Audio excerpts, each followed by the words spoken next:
CEC chief election commission ఎవరు అంటే జ్ఞానేష్ కుమార్ గారు. ఇతను 26th చీఫ్ ఎలక్షన్ కమిషనర్. ఇతని పదవి కాలం కంప్లీట్ అయ్యేది ఎప్పుడు అంటే 2029 జనవరి 26. ఇట్లా పదవి కాలం ఎలా ఉంటుందంటే, అయితే వాళ్ళ వయసు 60 సంవత్సరాల వరకు ఉండాలి, దాటి ఉండకూడదు. లేదు అంటే వాళ్ళకి 6 సంవత్సరాల పీరియడ్, ఏది ముందొస్తే అదనమాట. సో మనకి ఈయన 26th. మరియు 25th సిఈసి ఎవరు అంటే రాజీవ్ కుమార్ గారు. ఆయన పీరియడ్ ఎప్పుడు అంటే 2022 to 2025 ఫిబ్రవరి 18.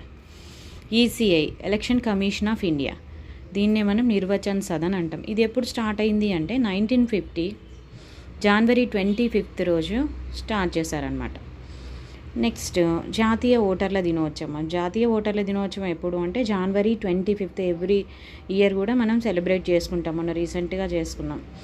సో అది ఎప్పుడు స్టార్ట్ అయింది జాతీయ ఓటర్ల దినోత్సవం అని అంటే 2011 నుంచి స్టార్ట్ అయిందనమాట. మొన్న మనం రీసెంట్గా జరుపుకుంది జనవరి 25లో జరుపుకున్న ఓటర్ల దినోత్సవం వచ్చేది మనకి 15th అనమాట.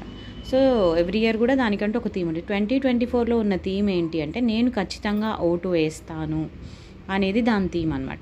మనకి చీఫ్ ఎలక్షన్ కమిషన్కి చీఫ్ ఎలక్షన్ కమిషనర్ ఒకటి, నెక్స్ట్ 2 ఎలక్షన్ కమిషనర్స్ ఉంటారు. వాళ్ళు ఎవరు? 2 ఎలక్షన్ కమిషనర్స్ ఎవరు అంటే వివేక్ జోషి గారు అండ్ సుఖ్బీర్ సింగ్ గారు.